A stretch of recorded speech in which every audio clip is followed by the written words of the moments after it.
Howdy folks, welcome to another edition of Fat Boy Squeezed into a Small Space. Today I'm going to be trying to resolve my coolant leak issue. So I had an idea the other day. Sorry, I'm already in a small space. I had an idea the other day that I can't seem to trace where this leak's coming from anywhere. I've been over everything and God knows. So the only thing that I've thought now is, let me show you this, is that these two pipes here go off through there to the hot water tank, to a calorifier. Can't talk. And obviously this blue one's a new pipe. It's not the factory standard, this green one is. So someone at some point has replaced these pipes, and they've ran them down, they've ran them there, and then they've ran them up here through his gap. And as you can see, there is the alternator belt, and this blue pipe, this new pipe, you can't see it yet but I can feel it around here, has been rubbing on that alternator belt and catching. If I just, I can't, it's screwed on, but I'll take that off in a minute, show you some more. But it also feels like it might have been catching on the top of this pulley, which would kind of, there's a bit of fur there, can you see, coming off the belt. And you know, we've got coolant there, fresh green coolant. So I think it's coming from there, and it's the only place that I haven't tested yet. So what I'm going to do is, I brought my wet vac down. I'm going to drain all the coolant out of the bilge because that's ridiculous. I'm going to take those two hoses off from both sides. We're going to buy two brand new hoses, and having asked on the Sealine forums for other people's routing, other people seem to route them either through here over the top of the water pump down and round, or a couple of people route them kind of over the back of the water pump body and down round the back of there. Another person seemed to have routed them somewhere underneath here and round and brought them out that side. So I'm going to try and route them somewhere else, but away from those belts, and see if that fixes it. So yeah, I'm going to get vacuuming, get stripping, and hopefully this will result in no more coolant leak, because when we went out the other week I filled that to the absolute brim with coolant and it's almost fully down now. So yeah, not fun. Not that it costs much in coolant, it's just, as you can see, there's a lot of it in the bilges. Not very good. So yeah, stay tuned for lots of time lapse of me cleaning up, drying up, and then trying to get these pipes out.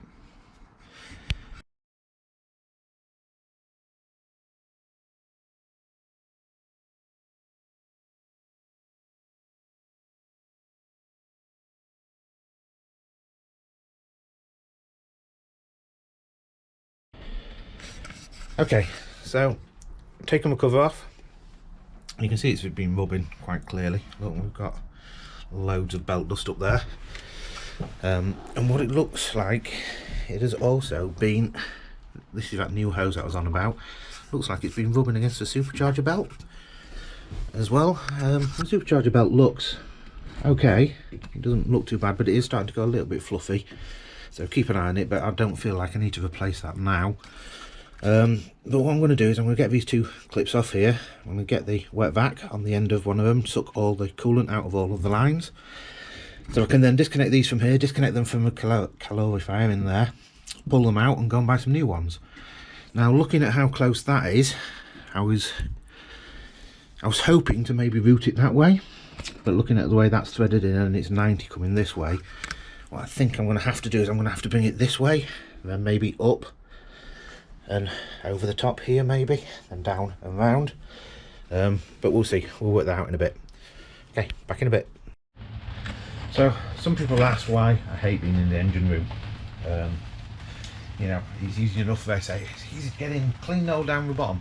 Let me introduce you to the problem. So we have a tape measure. The gap between the engines and the bulkhead is 42 centimetres ish. I don't know if you can see that, but it's that. Okay, the size of me, shoulder to shoulder, is 61 centimetres. The size of me around the belly, front to back, 48 centimetres. So the general problem is I don't fucking fit in the hole. It's designed for small people, not fat people. So yeah, me reaching down into stuff like the bilges or to clean the floor and polish it is very difficult. If any of you have any small children you would like to rent me for a weekend so I can get them to do some manual labour, feel free to get in touch. But in the meantime, what that means is I'm not going to be polishing this engine very clean.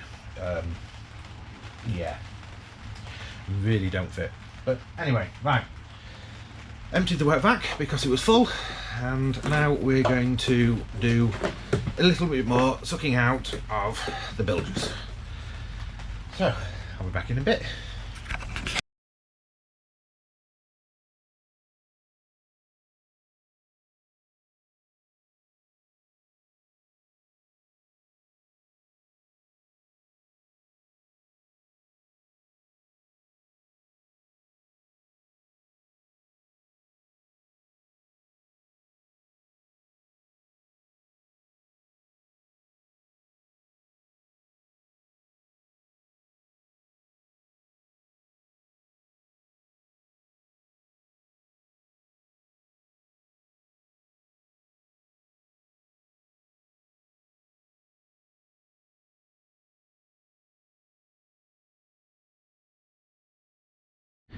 Okay, so that didn't quite work as expected.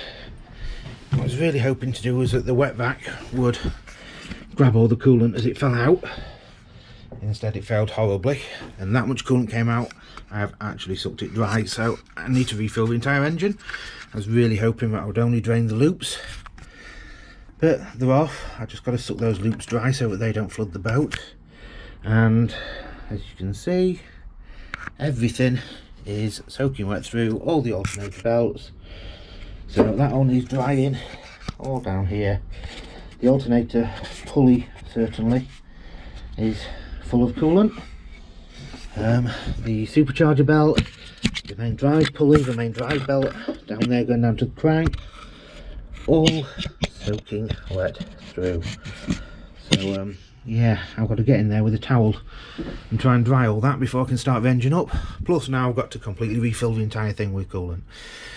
So I'm going to go and empty my bucket of coolant now that I've sucked out, and get these hoses drained down. Then yeah, see if I can get them pulled off the calorifier the other side of here. I don't know if we can access them through the bulkhead fitting there, probably. But yeah, get them out, get them pulled out, and yeah, go and buy some new ones. Right, be back in a bit. So I think this is it. Can you see? That's where the alternator belt's been rubbing, and it doesn't look like it's actually gone clean through, but I suspect when it's under pressure of the engine that leaks. So we're going to replace that pipe, and actually, to be on the safe side, we're going to replace both pipes, but in particular that one. And there we go, and that is out bolt. So that is our two pipes. And the only reason I think this has been a major problem is, I don't know how well you guys can see it, but this new pipe that was fitted is a lot thicker than the blue pipe that was originally on, and I think that blue one is the factory original, and this new one is just a lot thicker. So I'm going to take a sample of both of them once I've got the pipe free. I'm going to take a sample of both over to the chandlers and see if they can match it. And actually that original pipe's also had a belt rubbing on it at some point, although that's nowhere near as bad and looks like it's been done quite a while ago. But yeah, so now I've just got to get these disconnected from the water tank side, which I'm really hoping is easy after all of this. And yeah, we'll go and buy some new pipe, get it reconnected, and if we're really lucky, coolant leak solved. So I found use for that extra light that they connected in, but I didn't know what it was for. Turns out that it's on a clip, so I can move it, so it's as a work light. So now I use a calorifier, and I need to get down the back there. That's the bulkhead that leads through to the engine room, that thing there. And then these are the pipes that come through and they connect to this tank just here. And I was really hoping I would be able to get in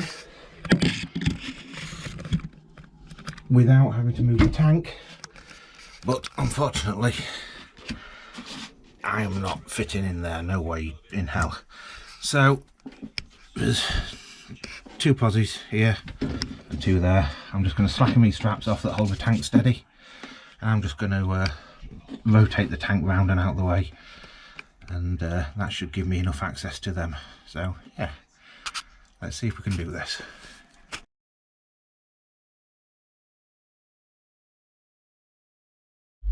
Wow, okay, so here's one for you.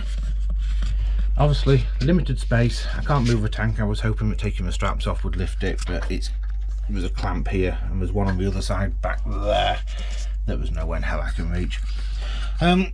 So you're connecting 2 water lines to a tank, and it's in a very small confined space, as you can see. There's the bulkhead fitting that obviously comes through, and so you need to connect up, and you use Jubilee clips.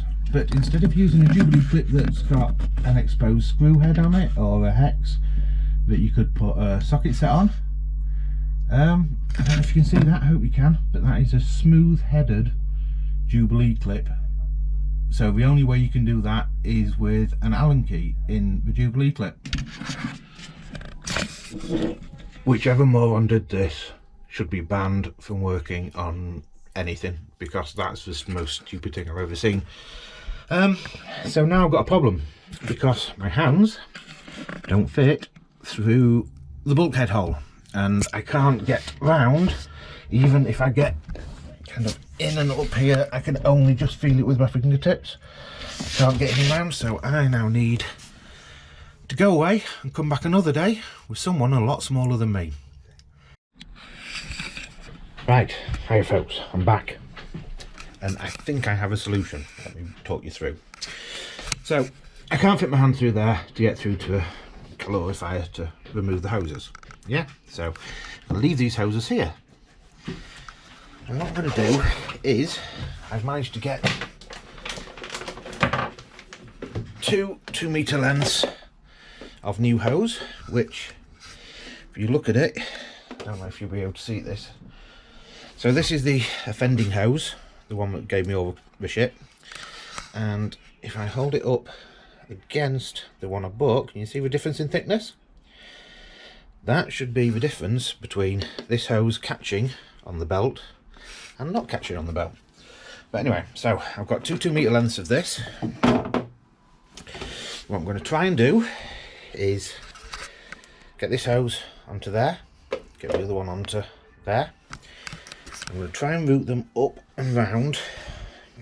Okay, maybe behind here and down. No, that's the throttle cable, we can't do that way. So maybe under here, under there, tie wrap them to this cross member here so that they're supported, over the top of there, maybe around the back of the alternator. Not sure if we've got a tie wrap point somewhere down there. Maybe down and around to the engine mount, tie wrap them to there, take them down the bottom, and then what I'm going to do is I'm going to cut those original lines where they meet, and salvaging around parts in the chandlery, I've managed to make 2 barbed fittings, 1 for each pipe. So I can join my new 1/2-inch pipe to my old 1/2-inch pipe, and ow, bollocks, apart from me smashing my head every time I get in here, and then some stainless steel Jubilee clips, hold it all together, and big pack of tie wraps. Everyone needs tie wraps. So fingers crossed I'm going to be able to route these somewhere sensibly, no belt catch, and nice and secure and safe, I hope. Give me 10 minutes and I'll answer that question better for you. But for now, let's stick it on time-lapse mode. Let's see if I can make these hoses fit.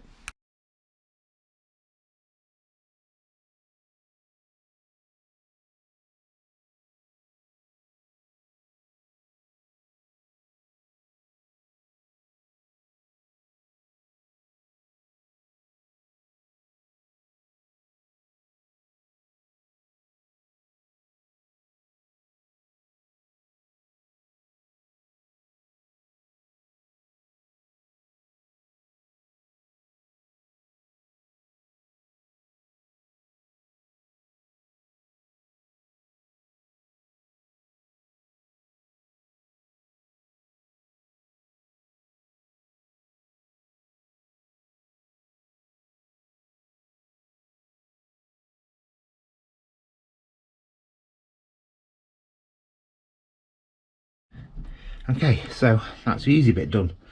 I've got my 2 new hoses on to the fittings coming from the thermostat housing. Oh god, very tight. They're going under here, so miles away from the belt, coming up over the top of the water pump.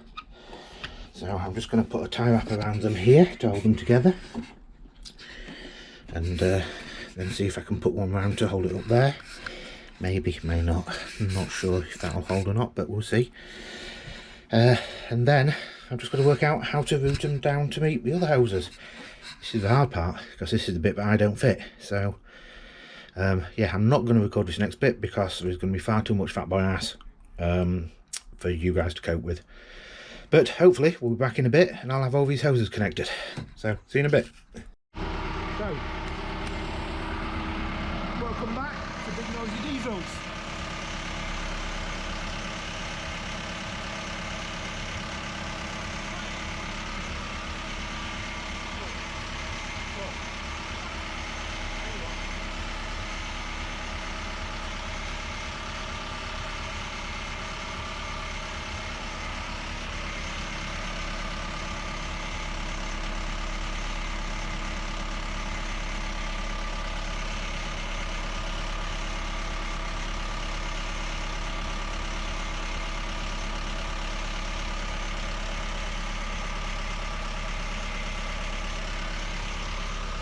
Right, okay, so here we go, fix done, I hope. So I've got 2 unions there to join to some new pipe. That's the old pipe. I've cut all the knackered bits out.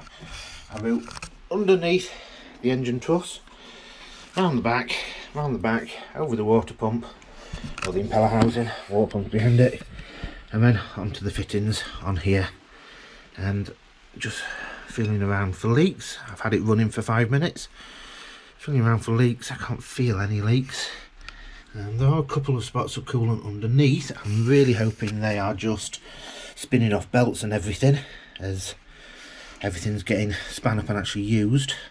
So I'm just going to wipe those with a bit of blue hole.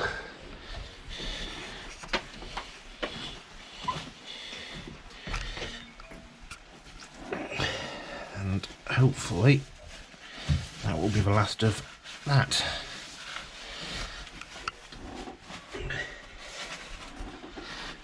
So I can't really see any leaks. I did spill some coolant down there when I started it, but I can feel the thermostat's getting hot. The pipes are getting warm, so we're clearly not airlocked.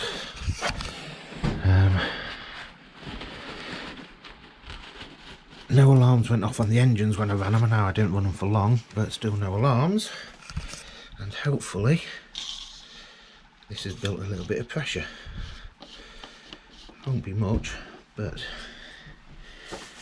it's still holding its level at just below max. So looking at that, and